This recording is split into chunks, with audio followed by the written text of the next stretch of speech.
오늘 말씀은 사사기 10장 함께 보겠습니다. 사사기 10장 1절부터 5절까지 말씀입니다. 오늘은 가장 모임이 없고요.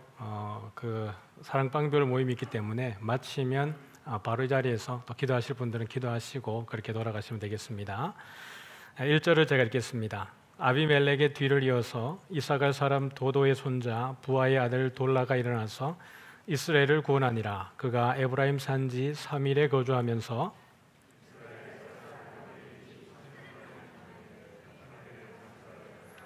그 후에 길라 사람 야일이 일어나서 22년 동안 이스라엘의 사사가 되니라.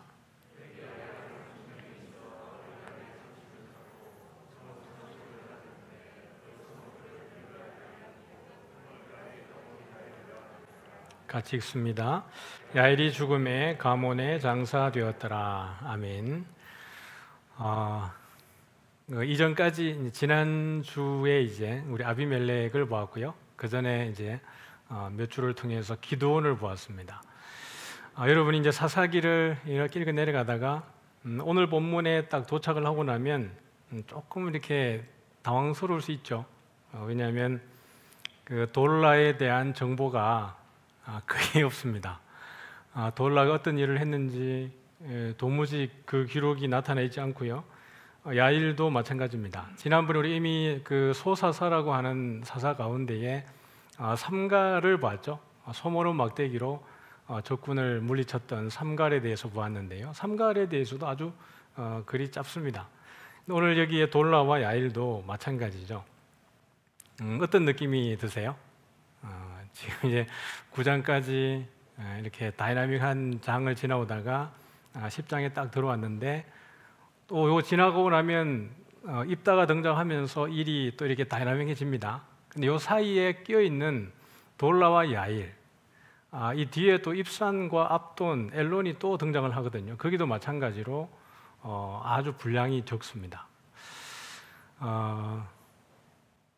그냥 잠깐 생각해 보시라고. 그래서 1절을 봤을 때 이 돌라에 대해서 봤을 때 여러분은 어떤 그 흐름상의 어떤 느낌을 가지고 있는지, 또 여러분은 어떻게 이 본문을 바라보기를 원하는지 한번 잠시 생각을 한번 해봤으면 좋겠습니다.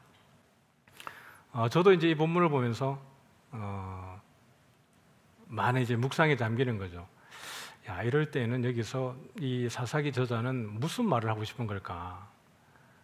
그렇지 않습니까? 예를 들면 드보라 같은 경우에도 그 당시에 전쟁에 나설 만한 사람이 없고 이스라엘에 마땅한 지도자가 없을 그때지만 그 드보라를 통해서 하신 일을 보면 하나님이 얼마나 세밀하게 또 그를 간섭하고 나라를 구해 주셨는지 그런 부분들이 등장을 하는 거거든요.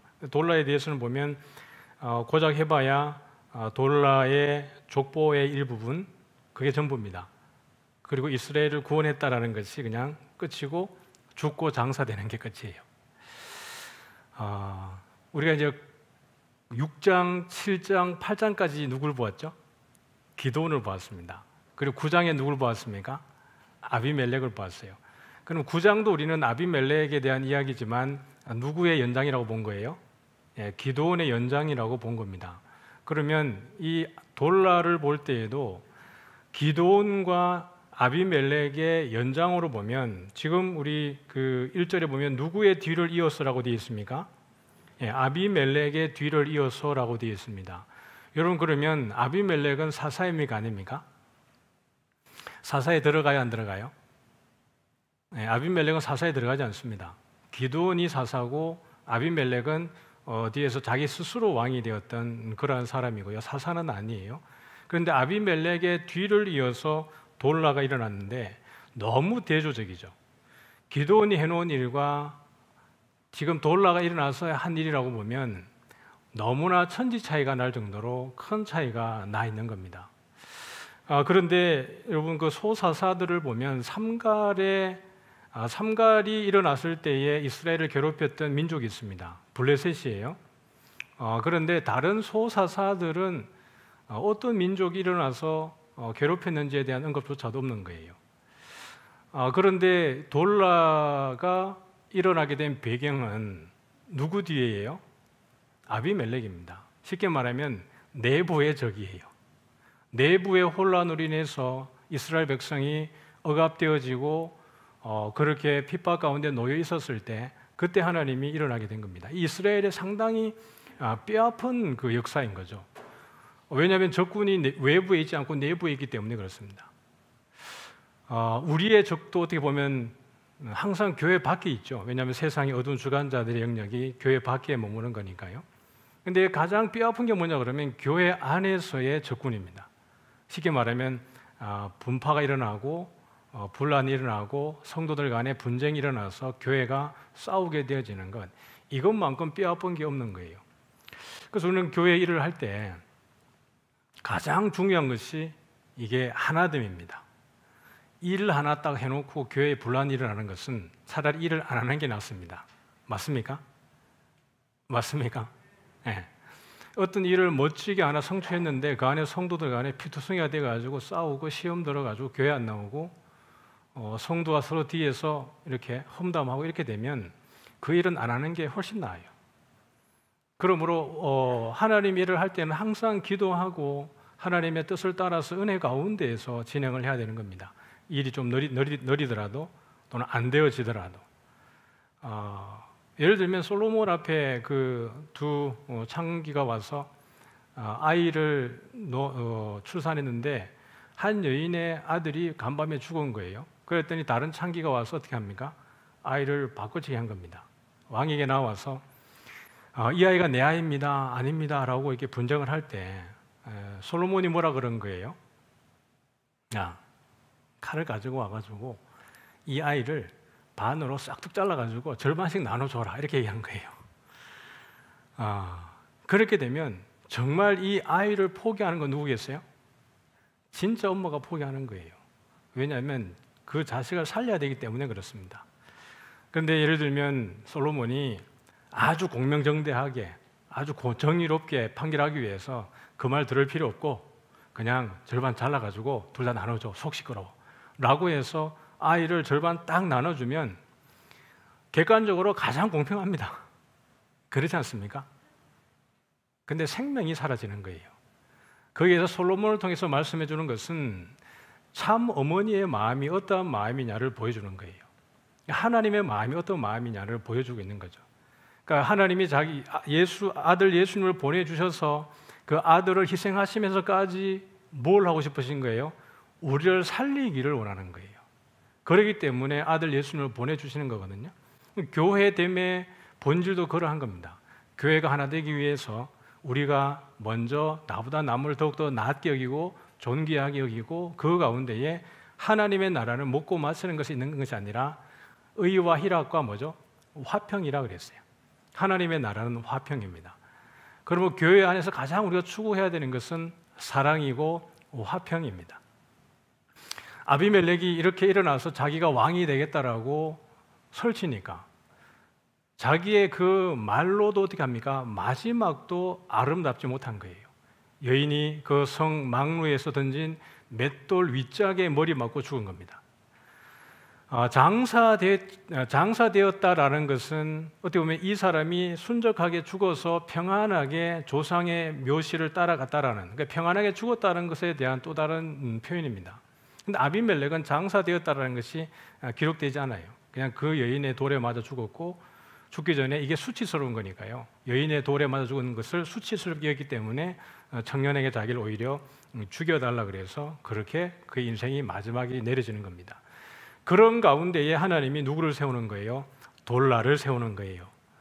그런데 돌라가 해놓은 것에 대해서는 여기에 어떤 것도 기록이 없습니다. 돌라가 이 어려운 시국 가운데 와서 정말 나라를 지혜롭게 잘 통치했더라 이런 얘기가 없는 거예요.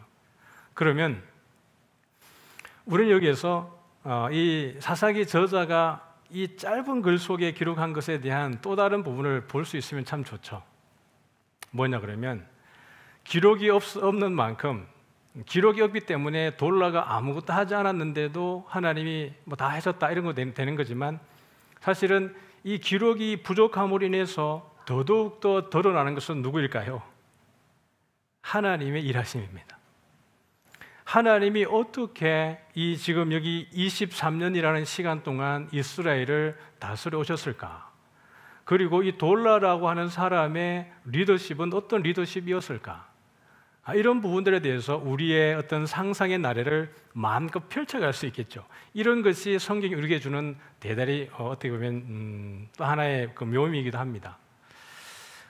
아마 그 시끄러운 그 아비멜렉으로 인해서 마음이 분산되어지고 그 각 지파 안에 있었던 여러 족속들 가운데에 살상이 일어나고 불신과 그런 반목이 일어난 상황 속에 23년이라는 세월을 평안하게 샬롬으로 이끌었던 돌라라면 적어도 이 리더십이라고 하는 것은 평화의 리더십이었을 겁니다.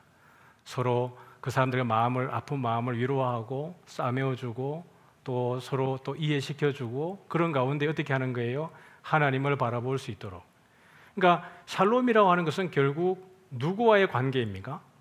23년이라고 하는 시간의 샬롬은 결국 하나님과의 관계를 회복했다라는 거예요.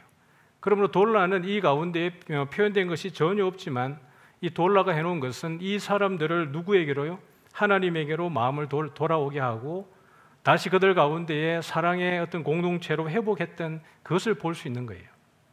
그리고 돌라의 역할이 드러나지 않음으로 인해서 이스라엘의 모든 운명은 하나님께서 지키고 보호한다라고 하는 그 주제가 더 선명하게 드러나는 겁니다. 이미 우리는 그것을 많이 보았거든요. 이스라엘이 애굽 땅에서 나올 때부터 그 홍해를 건널 때, 광야를 지나올 때에 또 사사기에 들어왔을 때에도 사실 사사들이 했다기보다는 하나님이 다 하신 거예요. 기드온의 사건을 보아도 어떻게 하는 거예요? 32,000명의 사람들이 모였을 때 하나님은 다 돌아가라고 한 거예요. 그리고 몇 명을 남긴 거죠?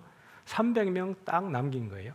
그 300명 남길 때도 하나님 뭐라고 하시냐 그러면 아직도 수가 많으니, 그러고 하면서 하나님이 시험하셔서 몇 명 남긴 거예요? 300명 딱 남긴 겁니다. 전쟁에 나가서 그 연합군과 싸울 때에 그들이 가진 무기라고 하는 것은 횃불과 항아리와 나팔이었습니다. 무기라고 할 만한 것이 전혀 없음에도 불구하고 그 손에 전혀 전쟁과 어울리지 않는 그 기구들을 들었는데 이 전쟁에서는 완승을 하게 되어지는 겁니다. 그러므로 기드온의 그 대단한 활약 끝에 등장하는 아무것도 없어 보이는 이 돌라라고 하는 사람, 아무것도 없는 것이 아니라 정말 하나님의 손에 붙들려서 순종한 것만으로도 이 돌라에게는 큰 하나님의 은혜가 임한 줄 믿습니다. 사랑하는 성도 여러분, 우리가 지금 여기 사사기에 등장하는 대사사와 소사사들을 나누어 볼 때 그 기준은 무엇이겠어요? 그냥 분량이 많고 적음입니다. 쉽게 말하면 이력서에 이력이 많으냐 적으냐의 문제예요. 하나님이 이력서에 이력이 차고 넘쳐가지고 다음 페이지로 넘어가고 그 사람들이 했던 모든 이력들을 다 적어서 이력이 좋은 사람들만을 뽑아서 일하셨냐 그러면 그게 아니라는 이야기예요. 여기에 소사사로 등장하는 삼갈, 돌라, 입다, 그다음에 입산, 엘론, 압돈까지 보면 정말 이력이 없습니다. 근데 가장 큰 여러분 능력 있는 이력이 무엇이겠어요? 하나님의 말씀에, 하나님의 부르심에 순종하는 이력이 가장 큰 건 줄 믿으시길 바랍니다. 여러분, 우리 삶에는 하나님과 나 사이에 스토리가 있어야 돼요. 하나님과 나 사이에 스토리가 풍성해야 우리의 마음이 병들지 않습니다. 여러분이 혹이나 이 가운데에도 경제적으로 불편하지 않은 분들이 있을 수 있습니다. 그럼에도 불구하고 늘 마음이 불편한 분들이 계실 수 있어요. 뭔가 마음에 체한 듯하고 불편하고 기쁨이 없고 희락이 없고 그런 분들이 있을 수 있습니다. 물질적으로는 아주 비교해보면 전혀 초라하지만 마음은 항상 부유한 분들이 있을 수 있습니다. 우리가 하나님과 우리 사이의 스토리가 풍성할 때 내 삶의 어떠한 환경 가운데에서도 하나님이 나에게 콜링하시고 내가 아멘하고 하나님이 일을 할 때 그 안에서 우리가 기쁨을 발견하게 되는 사람 속에는 그늘이 없고 어둠이 없습니다. 그러나 내가 가진 것은 많지만 하나님의 일보다는 항상 그 일들이 내 중심적으로 되어져 갈 때 거기에는 그늘이 생겨지기도 하고 어둠이 생겨지기도 하고 불평이 생겨지기도 하고 그렇게 되어지는 거예요.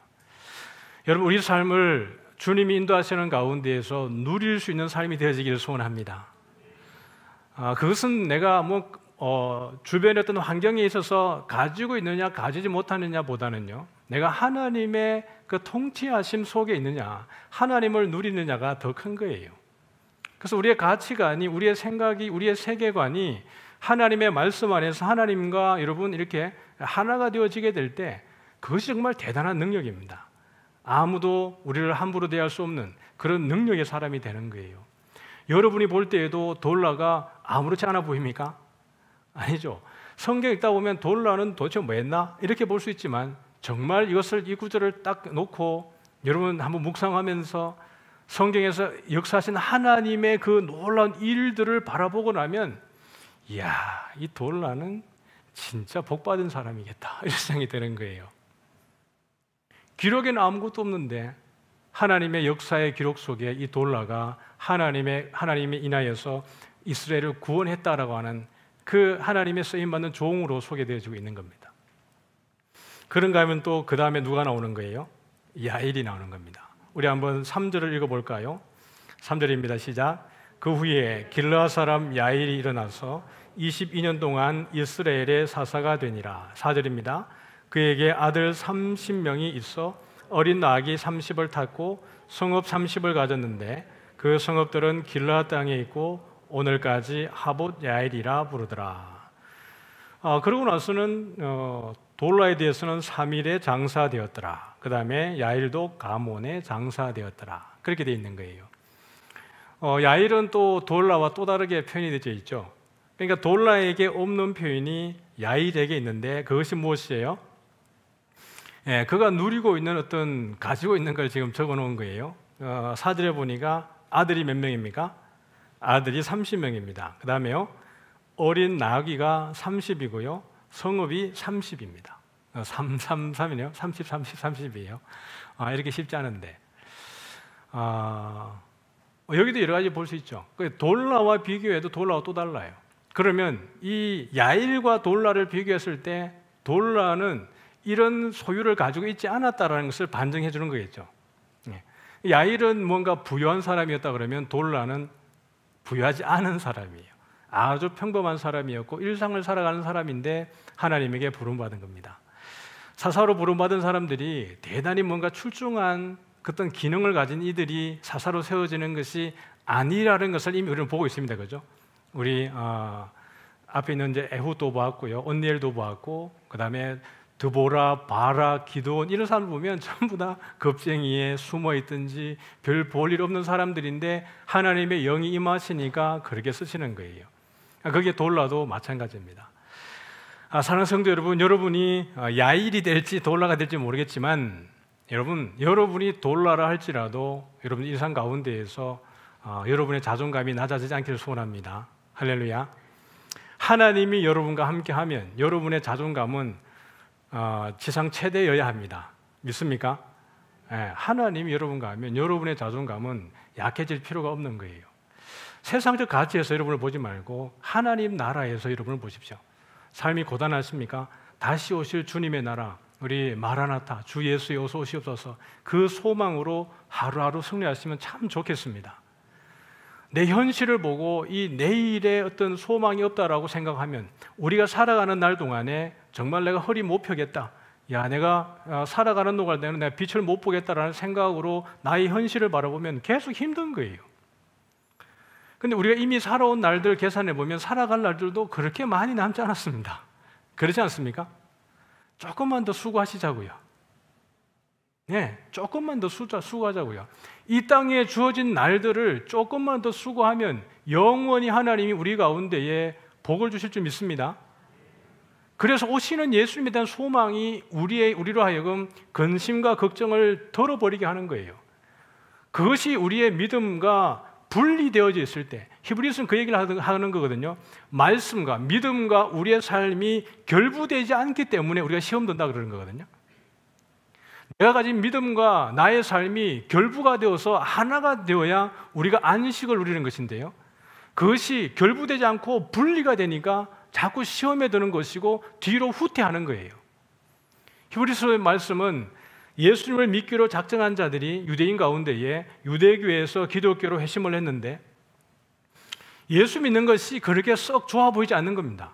어떤 삶을 살아가는데 어드밴티지 있는 것도 아니고 불편함과 어려움밖에는 그들이 직면하는 게 없기 때문에 이건 아닌가 보다 싶어서 다시 유대교로 개종하고 기독교에서 나와서 그들의 옛 생활로 돌아가려고 하는 이들에게 히브리서의 말씀은 그렇지 않다라는 것을 이야기하기 위해서 기록이 되어져 있습니다.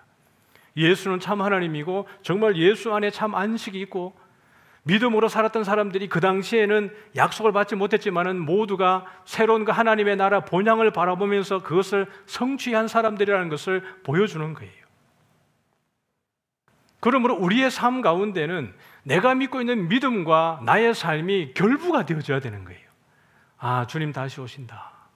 하나님의 나라는 분명히 내 삶 가운데 나에게 임재해 있다라고 하는 확실한 믿음이 여러분을 더 담대하게 하는 줄 믿습니다. 여러분, 우린 돌나라도 상관없어요. 내가 돌나와 같이 정말 죽을 것이 아무것도 없어도 상관없습니다. 주님만 나와 함께 하시면 전부입니다. 믿습니까? 우리가 질그릇이잖아요. 우리는 전부 다 질그릇인데 우리의 가치가 정말 존귀하게 되어지는 이유는 무엇입니까? 질그릇 안에 무엇이 담겨져 있기 때문에요? 보배가 담겨져 있기 때문에 그렇습니다. 아무리 그 그릇이 금으로 되어져 있어도 거기 오물을 담아 놓으면 오물 그릇이에요.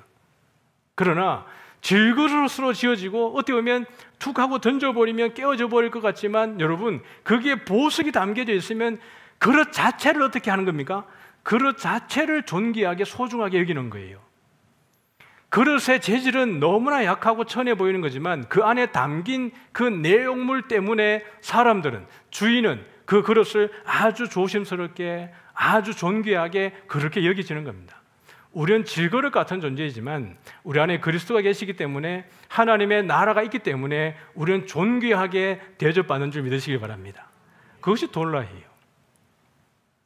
야일은 어떻게 보면 많은 것을 가진 것 같습니다. 아들 30이니까요. 자식이 많다라는 것은 여기에 어떤 정보를 우리에게 주지 않았습니다. 예를 들면 기드온 같이 많은 첩을 가지고 있다라든지 그런 이야기를 하지 않았습니다. 여기 보면 아들 30이라고 소개하는 것을 보면 자식이 많다는 것은 무엇이에요? 하나님의 복을 누리고 있다는 이야기입니다. 그 다음에 나귀가 30이니까요 고급 세단 30대가 있는 거예요. 고급 세단 한 대만 가지고 있어도 대단한 건데 세단이 30대가 있는 거니까요. 시장 보러 갈 때 이거 타고, 그 다음에 직장 출근할 때 이걸 타고, 신방 갈 때 이거 타고 이렇게 많은 거예요. 대단히 부유함을 이야기하는 겁니다. 그런데다가 무엇이 30개예요? 성읍이 30개예요. 그런데 하나님이 이런 사람들을 그냥 어떻게 보면 외면하지 않고 이러한 사람들도 지금 무엇으로 부름받은 거예요? 사사로 부름받은 거예요.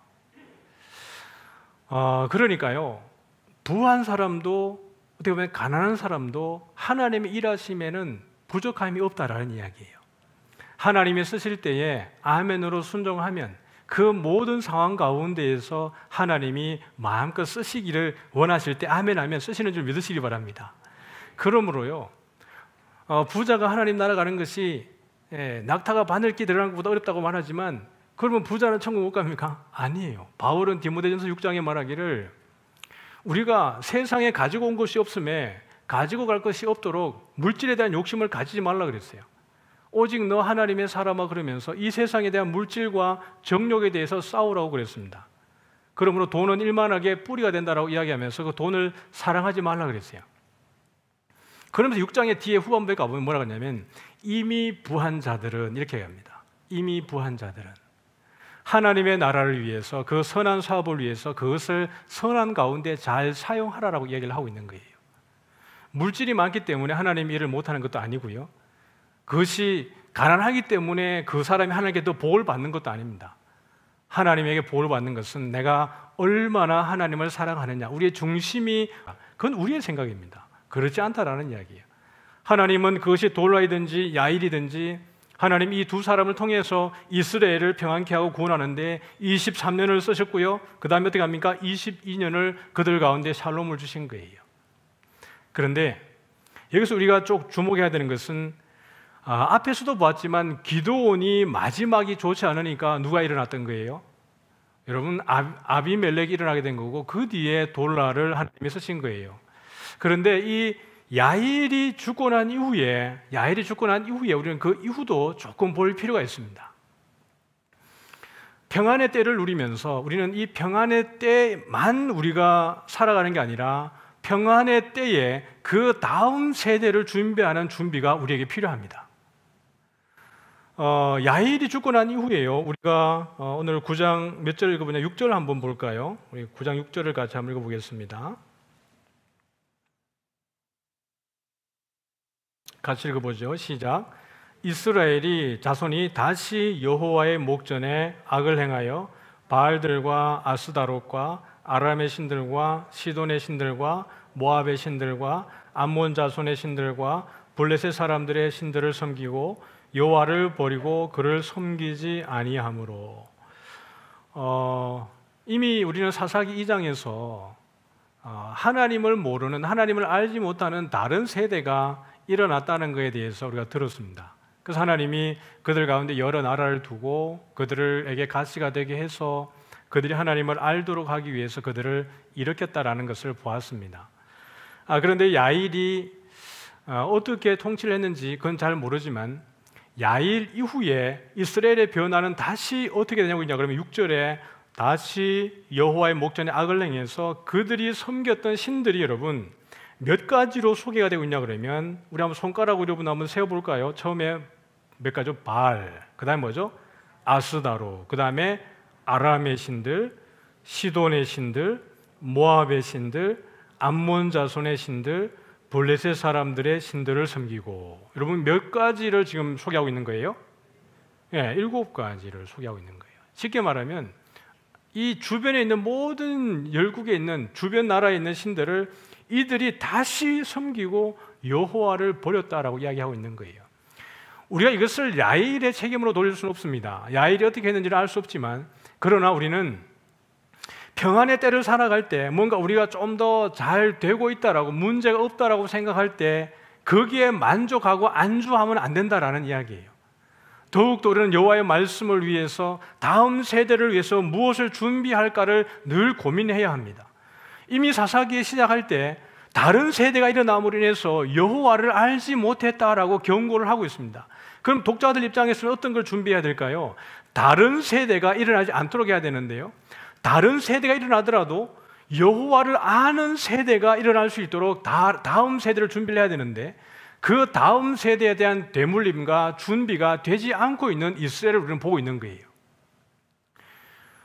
그러므로 우리는 제가 반복적으로 말씀드리지만 우리 이삭교회는 어떠한 준비를 해야 되느냐라는 거예요.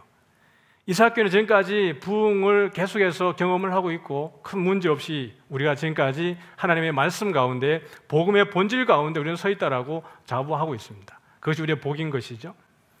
그럼 우리는 지금의 때에 이 현상을 그냥 만족하고 이걸 유지하는 것이어야 하느냐라고 하면 그럼 우리는 다음 세대를 위해서 무엇을 준비하고 있느냐라고 하는 우리 시각을 다음 세대에게로 돌려줄 필요가 있습니다. 우리의 다음 세대들요. 우리 어린 교회학교, 또 청년부, 또 신혼 세대들, 이 다음 세대들이 이삭교회 안에서 정말 힘있게 그들이 신앙 안에 성장하고 또 다른 다음 세대를 일으키기 위해서 큰 어떻게 보면 연결고리가 되어질 수 있는 세대로 그들을 위해서 우리가 준비하고 있느냐를 보아야 합니다. 청년부가 그래도 많기 때문에 그래도 우리 교회는 좋은 교회. 맞습니다. 교회학교 교사들이 열심으로 헌신하기 때문에 우리 교회학교 아이들이 많이 출석하고 있는 우리 이삭교회 좋은 교회 맞습니다. 그러나 우리가 현실을 조금 더 냉정하게 분석하고 이 아이들이 접하고 있는 문화적인 컨텐츠가 무엇인지, 청년들이 바라는 그들의 고민이 무엇이며 그들이 교회 안에서 해줄 것이 무엇인지를 아버지의 마음으로, 아비의 마음으로, 어미의 마음으로 우리의 다음 세대를 바라보아야 합니다. 예를 들면 다음 세대들이 울부짖지 않으니까 필요가 없는가 보다. 여러분, 이것은 정말 위험한 생각입니다. 청년부가 우리에게 뭘 요구하지 않아요. 신혼세대가 우리에게 뭘 요구하지 않습니다. 교회 학교가 뭘 요구하지 않습니다. 그러니까 잘 되고 있나 보다라고 말하고 현상을 유지하면 이것은 큰 착오예요. 정말 착한 아이들은 엄마의 마음을, 주머니 사정을 너무 잘 알아서 마트에 가면 절대로 사달라고 하지 않는 아이들이 있습니다. 분명히 그 세대에 가지고 놀아야 되는 과정에서 발달 과정에 필요한 것이 있음에도 불구하고 이 아이가 부모의 형편을 너무 잘 알아서 우리 엄마는 돈이 없고 우리 아빠는 가난하니까 내가 이거 사달라 그러면 아버지가 부담스러워할 거야. 이거 사달라고 하지 말자. 되게 성숙해 보이지만 그 아이가 마땅히 가져야 되는 발달 과정의 한 부분을 스스로가 포기하게 되어지는 거예요. 그걸 보고 우리가 판단할 때 우리 아이는 너무 성숙해가지고 그런 걸 미리 요청하지 않아요. 이게 부모의 자랑이 될 수 있습니까? 아니에요. 분명히 우리는 이 성경을 보면서 사사기의 스토리를 보면서 다음 세대가 계속해서 무너지는 상황 속에서 어떠한 일들이 일어난지를 바라보아야 합니다. 돌라와 야엘이 죽고 난 이후에 그들이 섬기는 것이 다시 여호와의 목전에 악을 행하는데 이전보다 더 악하게 더 많은 신들을 가지고 일어나는 거예요. 그런데 여러분, 나중에 이들을 구원내는 사람이 누구예요? 입다입니다. 여러분, 입다를 뭐라 할 것은 아니지만, 여러분, 입다라고 하는 사람은 하나님 앞에 귀하게 쓰임 받는 거지만 왜 입다가 일어나야 되느냐라는 거예요. 입다는 누구예요? 기생의 아들입니다.